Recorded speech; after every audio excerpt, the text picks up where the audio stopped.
Thank you, Mr. Speaker and members. And first of all, as always, I want to thank our nonpartisan staff as well as partisan staff for all the work they've put in over the last couple of weeks and going forward. Particularly, I want to thank those who staff the Job Growth, Energy Affordability, Policy and Finance Committee from both sides of the aisle and from nonpartisan research. We greatly appreciate your work and effort and are even more thankful for what you'll be doing for us in the state of Minnesota in the months ahead. Mr. Speaker and members, I'm going to briefly yield to some members of the committee who will offer some of the highlights of this bill, but here's the important thing to know. Over $745 million of private sector investment is being incentivized by this bill, over 745. Second thing to know, the key letter of the day is E. Focus on the letter E. E for better energy, E for a cleaner environment, and E for energy technologies that are emerging. And so what you have in this bill, you have programs that are reprioritizing existing resources that are ineffective, do not create jobs, and do not clean up the environment, and are replacing them with lower cost alternatives to reduce pollution, create jobs, and create a more stable energy infrastructure for the state of Minnesota and for the region of our area. Also, on a side note, I want to mention, just happens to be, there's a wonderful demonstration out on the Capitol lawn right now. Some folks from the satellite broadband industry are here and can demonstrate a new product that has just gone live in the last couple of weeks. As of today, every Minnesotan has access to high-speed internet. The statewide broadband goal of 25 meg download, 3 meg upload, it no longer requires waiting times. Today, any Minnesotan has access to that. There is no longer an unserved high-speed internet area in the state of Minnesota. It's right out on the Capitol lawn. You literally only have to walk 100 yards and you can see it for yourself. But Mr. Speaker and members, the best parts of this bill I'm going to save for members of the committee. So at this time, I will yield to the Vice Chairman, Representative Newberger. The gentleman from Sherburne, Representative Newberger. Thank you, Mr. Speaker, and thank you, members. I would like to give an express thank you to Chair Garofalo for giving me the opportunity to serve as his vice chair on this committee. It has truly been a blessing. And I would like to thank all of the members that were on the committee on both sides of the aisle. You did a fantastic job. We were asked to highlight some of the things that we like about the bill. Members, there's one thing in here that sticks out for me that I think is a real gem. It is in Article 10, Section 38. Members, you might know that there was a lawsuit between Minnesota and North Dakota about buying power off the grid that some people considered to be dirty electrons. And it also prevented any power purchase agreements from anything that could potentially produce carbon dioxide. This went to the court system, and the state of Minnesota sued. We did not prevail in that. The federal court found this to be unconstitutional, and we lost. The state of Minnesota lost about $1 million in putting into this fight. What I think is pertinent, members, is that the language in the bill here deletes the language from before that forces us to try to go through this again. It's a responsible step in cleaning up our legal code and our laws. And I'm very grateful that we were able to include that in the part of the bill. So, fool me once, shame on you. Fool me twice, shame on me. And Minnesota won't have to go through that. And with that, Mr. Speaker, I yield back to Chair Garofalo. And once again, thank you, Chair Garofalo, for this opportunity. The gentleman from Dakota, Chair Garofalo. Thank you, Mr. Speaker. At this time, I'll yield to Representative O'Neill. The lady from Wright, Representative O'Neill. Thank you, Mr. Chair and members, Mr. Speaker and members. So the portion of the bill I have is the Made in Minnesota Solar repeal. And the reason we're repealing the Made in Minnesota Solar program is because we actually analyzed it and found that it was incredibly expensive. So we want to do solar in Minnesota. We desperately want to do solar in Minnesota as you look at all of our statutes, our initiatives, our goals. But what we found is in the first year of operation, it was 31 times the market rate. The second year that they did it, it was 6 times the market rate. And the third year that they did it, it was 13 times the market rate. So we could do much better than what we were doing with Made in Minnesota Solar. We can do more solar and cheaper. The second portion of the bill that is mine is basically taking the Renewable Development Fund out from the Xcel Energy's funds, because it's in their private accounts and putting it under the state's accountability. And there's a few other amendments. I know Representative Mahoney had some amendments to that. So it's something that we really need to do. It's something that we need to have better oversight for, and we'll be doing that as we move forward. And with that, I'll yield back to the Chair, Garofalo. The gentleman from Dakota, Chairman Garofalo. Thank you, Mr. Speaker. This time I'll yield to the most popular member of the legislature, the member from Wilburn, Representative Baker, to explain parts of the bill he likes. The gentleman from Candy, Ojai, Representative Baker. Mr. Speaker and members, totally oversold that one, Chair Garofalo. But members, I wanted to say again how this committee, I was very proud to be associated with this. We dug in deep with a lot of good issues and policy. We did a lot of housing things. We did some broadband. I think this is a starting point, I'm hoping. But I will tell you that one of the things I wanted to take 30 seconds to talk about was a program called CIP, which is a Conservation Improvement Program, which started about 25 years ago. And we took a very, very small step this year to start transitioning CIP into maybe a better, more enhanced way of saving energy, looking at investments that our utilities and our co-ops and munis do in the future. So one of my small provisions in here is that currently we have about 125 municipalities that run their own electricity company around Minnesota. Of those, about a third have no way of ever reaching the 1.5% savings goals that were set up 25 years ago.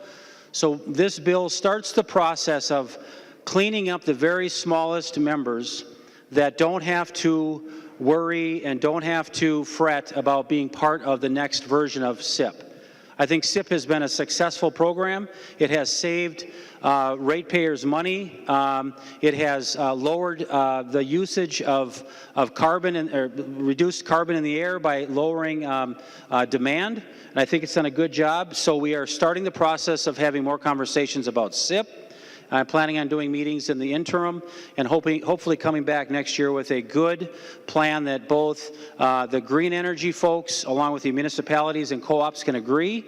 That's our next step to make sure the next version will be even better. So with that, Mr. Chair, I'll yield back to our chairman. The gentleman from Dakota, Chairman Garofalo. Mr. Chairman, and I'll yield to Representative Lehman. Representative Lehman, the lady from Itasca. Thank you, Mr. Speaker and Chair Garofalo. I had a fairly large section in this bill. Article 4 is all about Iron Range Resources and Rehabilitation, or better known as IRRB. Well, many of you may know that the Office of the Legislative Auditor recently examined the IRRB. And in its 2016 report, the OLA raised management and performance concerns that are already being addressed by the agency's commissioner. But the OLA also raised concern about the constitutionality of the IRRB's governance structure. And that's something that the legislature needs to address. As a former commissioner of the IRRB and a current member of the board, I feel it's my responsibility to correct the constitutional concern that was raised in the OLA report. It's a concern that it actually has lingered for a couple of decades around the agency. Actually, the resolution is fairly simple and straightforward, and it's accomplished in my Article 4 of the omnibus bill. First, we give the organization its proper name, the Department of Iron Range Resources and Rehabilitation, its original name, and we return the power to the commissioner appointed by the governor to manage the department. Second, we rename the board a legislative commission because we make it advisory and we place it in the legislative branch. According to the legislative auditor, these actions will make the governance structure of this executive department and legislators' involvement in that department constitutional. In other words, these simple, straightforward actions correct the constitutional concern highlighted in the OLA's 2016 report. The OLA conclusion that the current governance structure of the IRRB is vulnerable to a constitutional challenge was based on thorough research and objective analysis. The OLA report set forth actually 4 different options that would eliminate the constitutional problem. My proposal is one of those options. I'm pleased to inform the House that there is bipartisan support for changing the IRRB governance structure to address the constitutional concern. That wasn't always the case, but it is the case today. The bill in the Senate is in fact authored by Senator Bach, a longtime member of the IRRB. But we do have some disagreement among current IRRB board members over some details. For example, Representative Metsa will be presenting his approach in an amendment. There are two main differences between my approach and Representative Metsa's. His amendment takes away the power of legislators to control the agency, but he still calls this group of legislators a board, and he leaves the board in the executive branch. My approach follows long-standing practice and the nomenclature in Minnesota Statute Section 15.012. By past practice and the nomenclature law, we normally call an advisory group of legislators a legislative commission. In addition, to continue to have the word board attached to the IRRB is not only confusing, it also implies that the executive agency is controlled by legislators. In summary, let's take this opportunity presented to us by the OLA report to clean things up, and let's follow the Minnesota Constitution, state law, and long-standing practice. Thank you, and I yield back to Chair Garofalo. Members, before we go back to Chairman Garofalo, we have a former distinguished member with us, Representative Doug Magnus.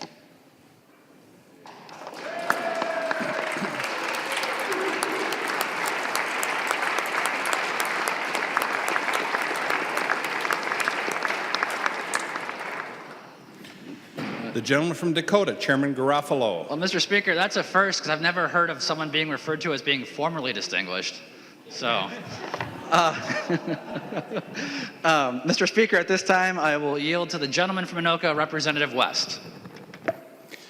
The gentleman from Anoka, Representative West. Thank you, Mr. Speaker. I have a few provisions in this bill, but the one I'm most excited about is the Helmets to Hard Hats initiative. It's an initiative that helps veterans find employment in the building trades. And we have 453,000 unemployed veterans in this country, and we know they're good workers, so I think it's a great program that'll be a small investment for a big return for the state of Minnesota.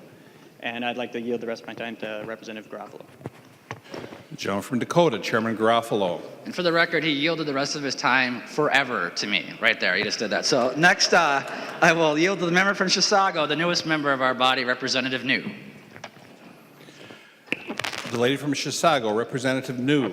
Thank you, Mr. Speaker and members. I am a little late to the party down here, but I'm really pleased that in spite of that, I was able to author a provision in this bill to provide some very modest funding for a partnership between Twin City Rise and Metro Transit. And what this provision does is, or this program does, it provides training and education for men and women who are currently living significantly below the poverty line. And it gives them the opportunity to receive the training they need to get a really good paying job as a diesel bus mechanic. The second thing it does is it solves a workforce problem we have with Metro Transit. We don't have enough trained diesel mechanics. So it does both of those things. And so I think that this is exactly what good government does. I'm really pleased that this will be in the bill. Thank you. The gentleman from Dakota, Chairman Garofalo. Mr. Speaker, I now yield to Representative Bar C. Representative Bar C.